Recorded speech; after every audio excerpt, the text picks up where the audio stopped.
Hey, can you chop the pineapple? Chop the Pineapple.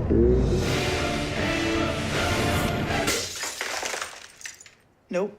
I'm high. How about I wash off the grapes? Yes. Okay. You're already making good decisions when you're high. I want tacos. Will you drive? I'm a little toasty.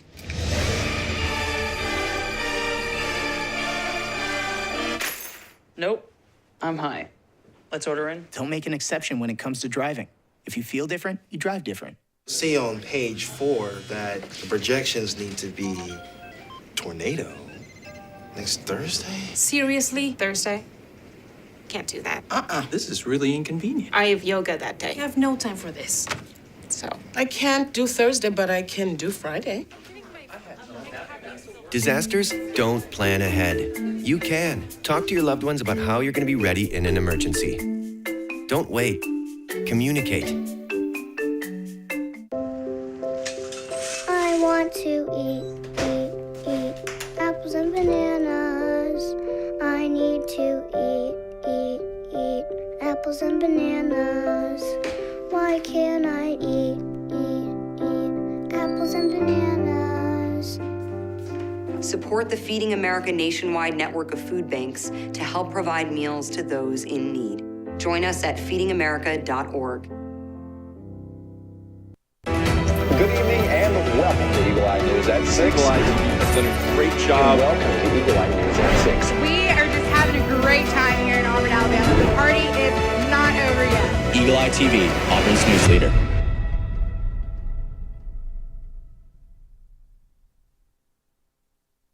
Good evening and welcome to Eagle Eye News. I'm Michael Brandis. And I'm Lacey Chapman. Thank you for joining us. To start off our show, last week there were no Kings protests nationwide to protest the actions of the Trump administration. With more than 3,000 protests nationwide, Auburn became a puzzle piece to the movement. Eagle Eye reporter Morgan Sims covered the protests last week and has the story. 3,100 No Kings protests were planned nationwide, and Auburn has become a part of that effort. Trump's excursion is America's shame.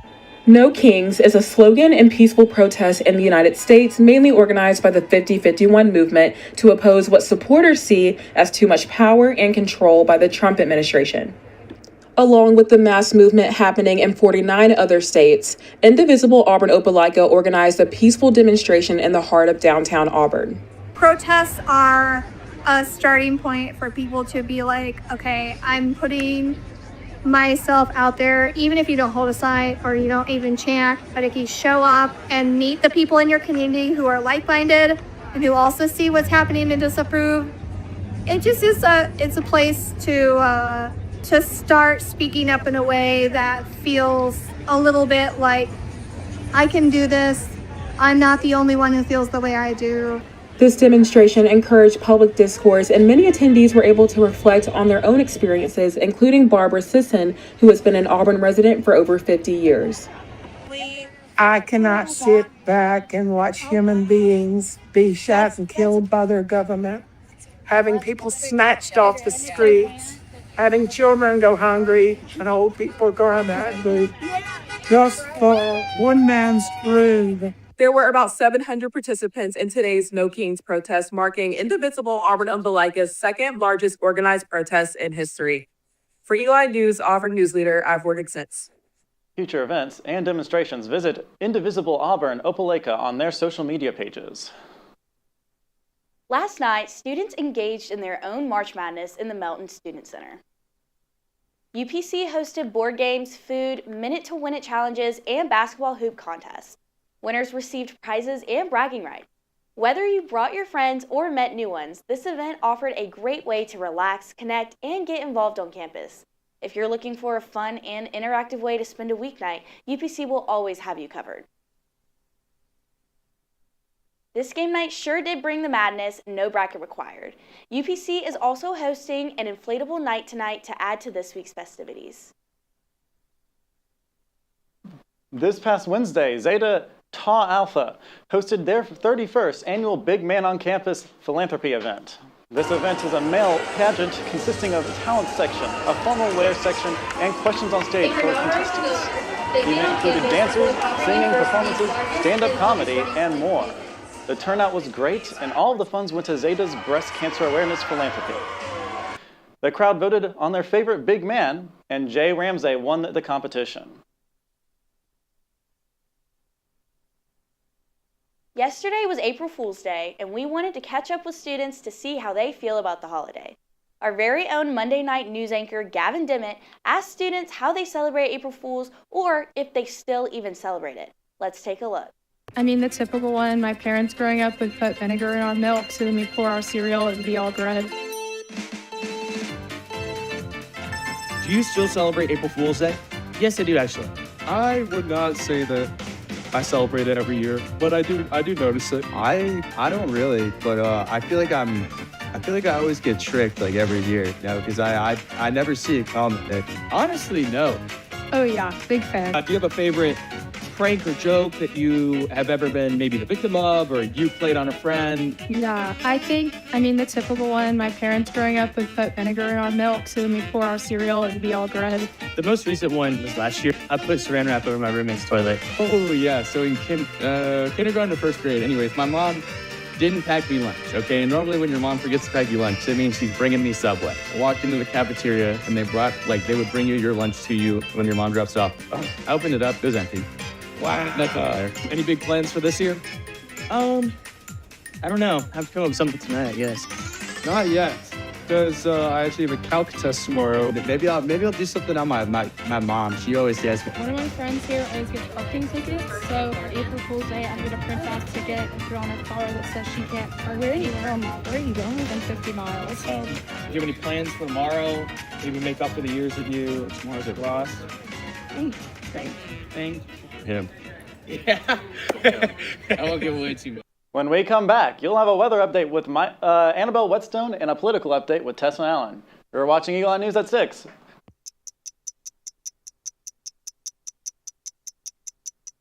My parents weren't fluent in English, so in school, I had to be independent and take initiative.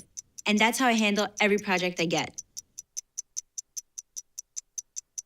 Hey, Kevin, you thinking about retirement? I'd love to, but I'm pretty busy with all this. Yeah. Hey, let's meet our retirement coach, Avo.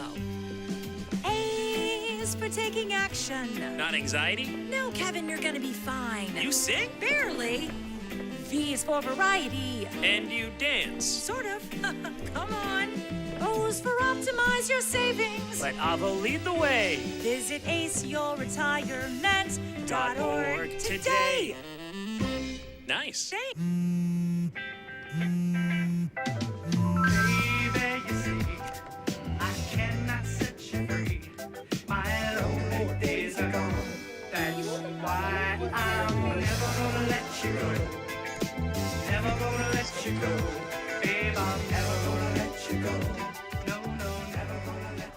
Here you go. Thank you. Thank you.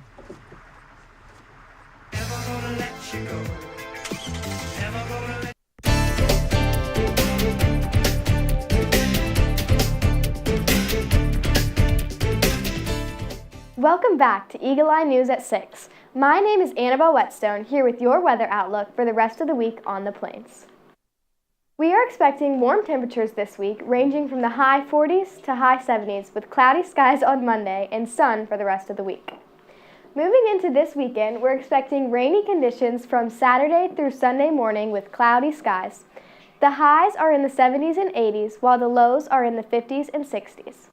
And that's it for this week's weather on the plains. Stick around because next up, it's Tessa Allen with your political news update. I'm your weather anchor, Annabelle Whetstone, and you're watching Eagle Eye News at 6. We'll be right back. Touchdown!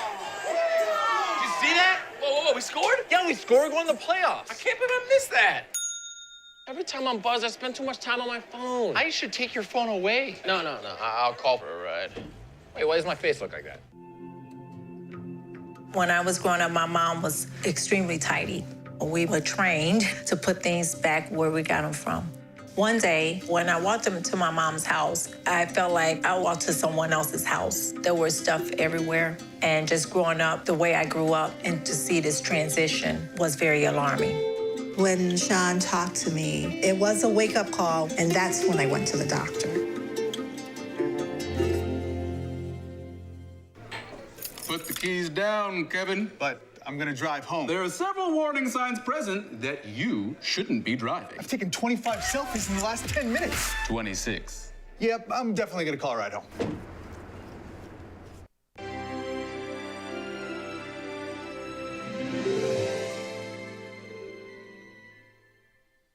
Good evening and welcome back to Eagle Eye News at 6. I'm Tessa Allen with Eye on the Hill, here to give you all things politics.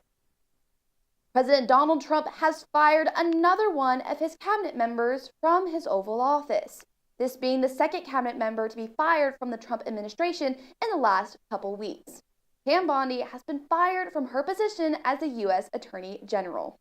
Over the past 14 months, President Trump has privately expressed disapproval in Pam Bondi over her handling of the Epstein files and failure to shut down Trump's political enemies.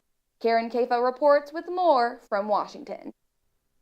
President Trump, in a statement on Truth Social, described Pam Bondi as a great American patriot and a loyal friend, but he offered no specific reason as to why she had been ousted from her role as U.S. Attorney General. Bondi is now the second Trump cabinet member ousted in recent weeks after Homeland Security Secretary Kristi Noem was fired last month. Sources said the president recently ramped up conversations with allies about firing Bondi and had what one source described as a tough conversation with Bondi about her future on Wednesday. Among Trump's frustrations with Bondi, according to sources, he felt she hadn't investigated or prosecuted enough of his political opponents and was displeased with her handling of the Jeffrey Epstein files. In his statement, the president added that Bondi would be, quote, transitioning to a much needed and important new job in the private sector. Republican Congressman Thomas Massie, who found himself at odds with Trump as he led Capitol Hill efforts to release the Epstein documents, a push Trump initially opposed, wrote on social media Thursday, "I support Trump firing Pam Bondi. I hope the next AG will release all the Epstein files according to the law and follow up with investigations, prosecutions, and arrests." Some congressional Democrats expressed sharp criticism of Bondi's tenure. Senate Democratic leader Chuck Schumer wrote, "Good riddance." Others wondering what's next. I think it is a win that she is no longer in this job. Now, who comes next? Who could be even more of a sycophant? We will see. But I also think, I hope, this is the beginning of a trend here, sort of a breaking of the dam. We've seen Secretary Noem out, now the Attorney General out. Bondi will be replaced for now by Deputy Attorney General Todd Blanche, Trump said. Blanche served as Trump's defense attorney for some of the criminal cases that Trump faced during the time in between his two presidential terms. Blanche also was a federal prosecutor in the Southern District of New York before he went into private practice. In Washington, I'm Karen Kafa. Pam Bondi has responded, stating she was working tirelessly to support Todd Blanche in his new position. Health and Human Service Secretary Robert F. Kennedy Jr. is fighting to bring a stop to microplastics. Today, R.F. Kennedy Jr. has launched a national program to target microplastics on how to remove them and prevent them from entering the human body. Here is RFK Jr. describing their program, STOMP. We are launching STOMP, which stands for Systematic Targeting of Microplastics. It's a $144 million national program to measure, understand, and to remove microplastics from the human body. We are focusing on three questions: what is in the body, what's causing the harm, and how do we remove it? And we're answering them in that order. Although Kennedy said they do not have any solution at the moment, the program is designed for funding to go into research to find a way to clean up the harmful microplastics that are found in our drinking water and medicine. Newly installed Department of Homeland Secretary Markwayne Mullin is already delivering on promises he made during his confirmation hearing. Mullin was confirmed and sworn in last month to replace fired DHS Secretary Kristi Noem. Mullin has now changed Noem's review policy that required top approval for contracts that exceeded $100,000. The former Oklahoma senator called the process micromanaging and rescinded it. The new policy will require all contracts more than $25 million to be approved by the DHS Deputy Secretary. Leaders in certain roles within the agency will now approve contracts below that monetary amount. Last year, UNOM's previous policy was blamed for blocking funds during natural disasters that caused bipartisan resentment in certain states. Other changes from Mullen. He's now reviewing all migrant immigration detention warehouse projects across the U.S. That puts those projects on pause. Mullen also says ICE officers will be taken off the, quote, front lines. That's all with Eye on the Hill, but when we get back, you'll get a national news update from the desk. I'm Tessa Allen, and we'll be right back. Hey, can you chop the pineapple? Chop the pineapple. Nope, I'm high. How about I wash off the grapes? Yes. Okay. You're already making good decisions when you're high. I want tacos. Will you drive? I'm a little toasty.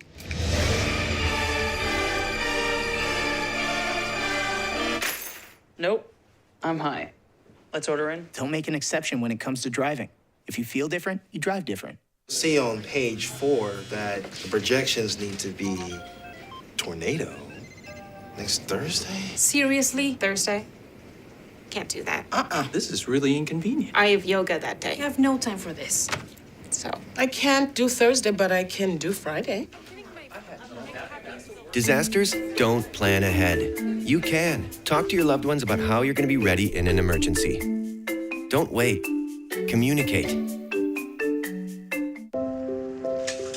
I want to eat apples and bananas. I need to eat apples and bananas.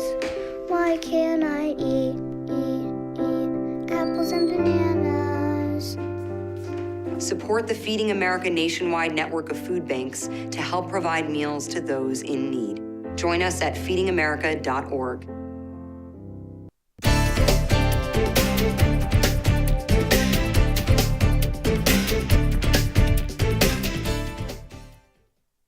Welcome back to Eagle Eye News at 6. For the first time in more than 50 years, NASA is sending astronauts to the moon. The mission, named Artemis II, is set to take a cruise of 3 Americans and 1 Canadian, farther into space than ever before. Testing out a new spacecraft and circling the far side of the moon before returning to Earth. Michael Yoshida joins us from Kennedy Space Center in Florida, where we're nearing this historic launch. For the first time in more than 50 years, NASA attempting to launch a crew towards the moon. Artemis II just the first step towards hopefully getting astronauts back on the surface of the moon, then eventually a base. From there, then on to Mars and beyond. Heading back to the moon. We are really pumped to go do this for this entire team. It has been a lot of work. It's been a great journey. Artemis II, the first crewed mission of NASA's Artemis campaign, is sending 4 astronauts on a trip around the moon. Commander Reed Wiseman, pilot Victor Glover, mission specialist Christina Cook, and mission specialist Jeremy Hansen of the Canadian Space Agency. This is an exciting time, and it is going to truly test our mettle. I'm so grateful to those that paved the way for me to be here and for all of us to be here, and it's an honor to potentially inspire the explorers of the future. It's the first time since 1972 that humans are going to deep space. We are in a space race. If human beings are going to endure, we have to find another planet to live on. The moon is the first step. Powered by NASA's new SLS, or Space Launch System Heavy rocket, the Orion spacecraft launches into Earth's orbit. That thing is 322 feet high, and 300 feet of it, thereabout, is all propulsion. So we're literally brute forcing our way into orbit. After some tests, Orion will then make a roughly 4-day, 250,000-mile journey to the moon, passing by its far side. At a distance between 4,000 and 6,000 miles above the lunar surface, it is expected to be the farthest any human has ever traveled in space. Orion then returns to Earth for splashdown off the United States west coast. The golden age of space exploration, there's so many amazing things happening, and we should be proud, all of us.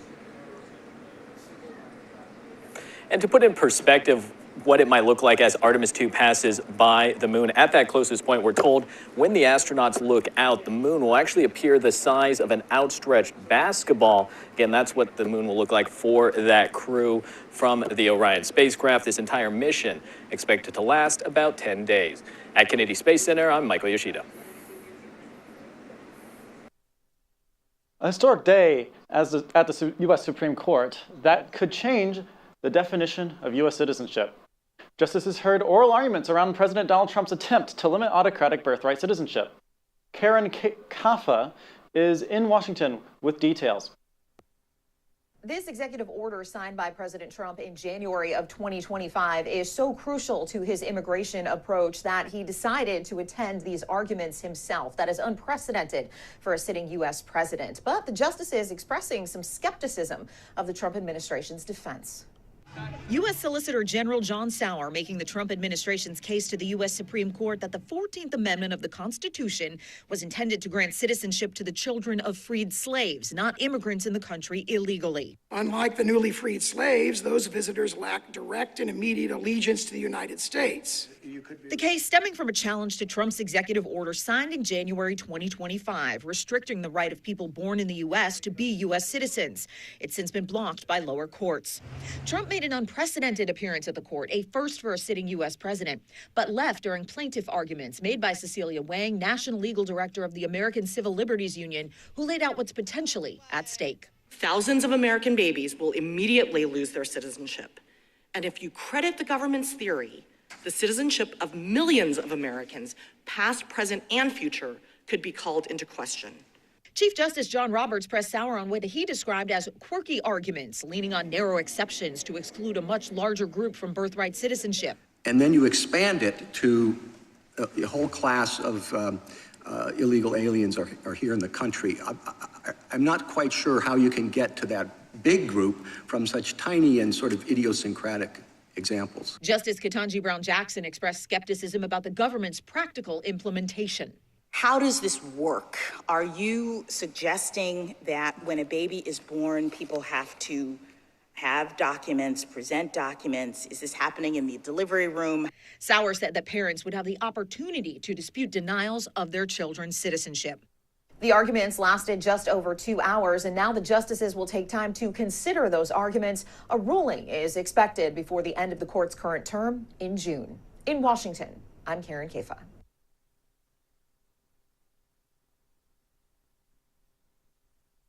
President Donald Trump suggests the U.S. is considering leaving NATO. That's what he told British publication Telegraph. Trump has repeatedly criticized a lack of support from NATO members for the Iran war. Members of NATO have been reluctant to deploy military assets to reopen the Strait of Hormuz, a crucial oil shipping lane that Iran effectively closed in response to the U.S. and Israel attacks. British Prime Minister Keir Starmer responded to Trump's comments by stressing that NATO remains, quote, the single most effective military alliance the world has ever seen. And he reiterated Britain will not get dragged into the war with Iran. When we come back, you'll get an entertainment update from Taylor. You're watching Eagle Eye News at 6. Yeah, Sam, Elmo. Oh, hey, Julia. Are you ready to play band with us? I'm going to play my clarinet. And Elmo's going to play his drum. Drum loud. Oh, well, you know what to do, Julia. Julia knows. Mm-hmm. With Julia's autism, loud sounds can be too much. But she still loves to make music. Play band. Early screening for autism can make a lifetime of difference. Find out more at screenforautism.org. Put the keys down, Kevin. But I'm gonna drive home. There are several warning signs present that you shouldn't be driving. My text to emoji ratio has gotten a little out of hand. A little? Yep, I'm definitely gonna call a ride home. Yo, Scott. Hey. I'm heading out, man. You want to ride? No, I got my car, but I actually really need to go to the bathroom. Oh, you know what? I was just in there. The line is like 10 people long. You know, I think I'll just...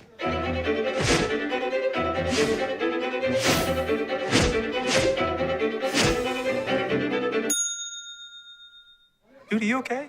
You wouldn't believe what I was just thinking. I am definitely buzzed. Yeah. I think I will take this, and I will take that ride home. Smart man. Did you see how that dog was looking at me?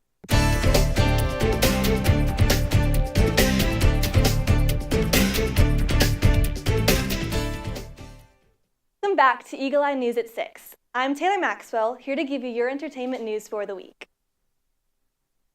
There's some unexpected new fossils being discovered in underwater Texas caves. Let's take a look. a pair of snorkeling scientists found an underground fossil-filled cave leading to unprecedented paleontological discoveries in central Texas. According to the University of Texas at Austin, the scientists gained access to a previously unmapped cave on private property and snorkeled through underwater streams leading to an area brimming with undisturbed fossils. It was there, according to a study published in the journal Quaternary Research, that co-authors John Moretti and John Young discovered, among dozens of fossils, the remains of a giant tortoise and a relative of the armadillo the size of a lion. The study says the remains of those Ice Age animals, dating back some 100,000 years, had never previously been found in central Texas before and have raised new questions about what is known about the region's geological and climatic past. Talking mushrooms, mistaken identity, and moonwalking. If any of those sound interesting to you, listen up to what's coming to theaters this April. Hollywood's David Daniel has more.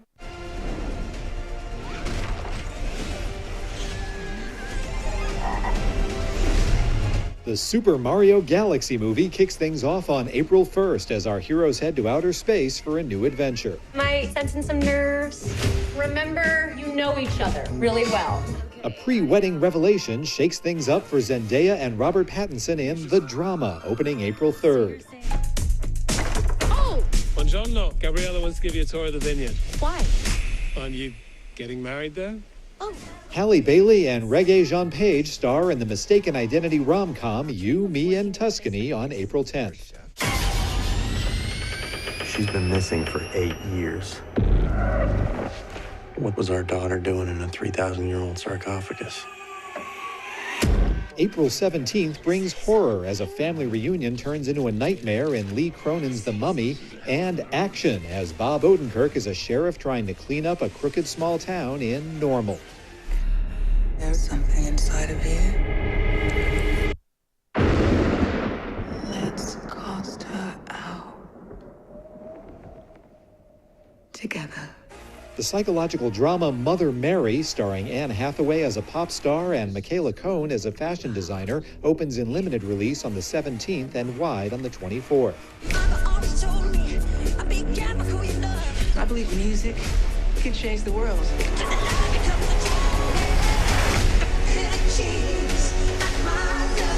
The big late April movie is Michael. Jafar Jackson, Michael's nephew, plays the king of pop in the highly anticipated biopic arriving April 24th. Getting my popcorn in Hollywood, I'm David Daniel. In other film news, a Jeffrey Epstein TV series is currently being developed. The series will be based on the book Perversion of Justice, The Jeffrey Epstein Story, and the woman who wrote it. The author is Julie K. Brown, and she is the Miami Herald reporter whose investigation led to the arrest of Epstein. According to Variety, Sony Pictures Television is currently shopping the limited series. It will star Laura Dern and features Adam McKay as one of the executive producers. Anchorman and Succession are two of McKay's well-known comedies. Remember C-3PO, the famous droid from Star Wars? His head is now worth over $1 million. The holy grail of sci-fi collectibles. That's what one Star Wars fan paid over $1 million for when this original light-up C-3PO head from The Empire Strikes Back came to auction. According to Prop Store Auction House, the head is an original used in the iconic 1980 film featuring light-up eyes and original wiring, and is believed to be the only one of its type on the collector's market. A bidder busted auction expectations of between $350 and $700 grand, shelling out over $1 million for the decapitated droid's dome. Hey, in the collectibles game, it's not who you know, it's what you own. So sometimes to get ahead, it pays to get ahead. That's all I have for you today. When we come back, you'll get a business consumer update from Lucy Ann Brady. I'm Taylor Maxwell, and you're watching Eagle Eye News at 6. We need to go meet the guys. I'm lit. Can you drive? Pool party at Jesse's. Can you drive? Will you drive? I'm a little toasty.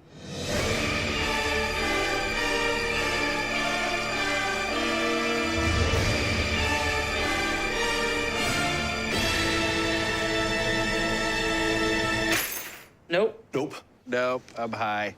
But I can order us a ride. Okay. Friendly reminder, don't drive high. If you feel different, you drive different. Pool party at Jesse's. Can you drive? I'm toasted. Nope, I'm high. But I can order us a ride. Friendly reminder, don't drive high. If you feel different, you drive different. Or that the projections would be flood next Thursday? I can't do Thursday, but I can do Friday. Disasters don't plan ahead. You can. Talk to your loved ones about how you're going to be ready in an emergency.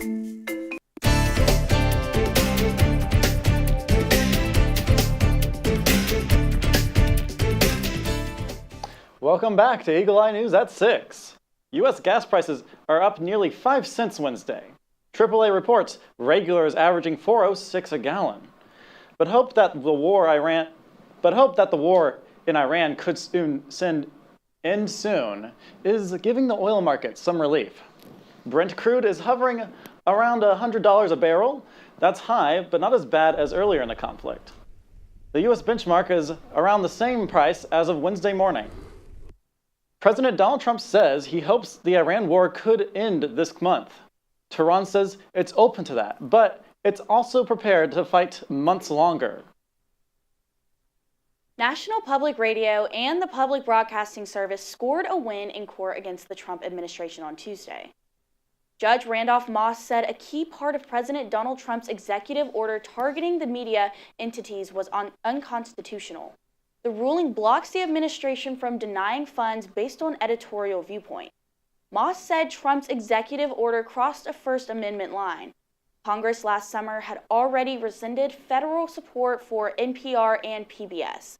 But for this ruling now opens the door for public media entities to regain some funds in the future. That's because public broadcasters could still draw grants from federal agencies given the judge's ruling. In a statement, PBS said it was thrilled with the decision. In the wake of actions by the president and Congress, several local public radio and TV stations have had layoffs. Stations also had to cut back on their programming. Eli Lilly has agreed to buy Centessa Pharmaceuticals for an initial payment of about $6.3 billion. The pharmaceutical company could up payment another $1.5 billion if U.S. regulators eventually approve of the 2 drugs Centessa is working on. UK-based Centessa is working on a new class of drugs for excessive daytime sleepiness and other neurological conditions. The deal is expected to close in the third quarter, pending approval by Centessa's shareholders as well as regulators. We're out of time. But for more Auburn news, head over to our website, eagleeyeauburn.com, and check out our social media pages. I'm Michael Brandis. And I'm Lucy Chapman. Thank you for watching, and War Eagle.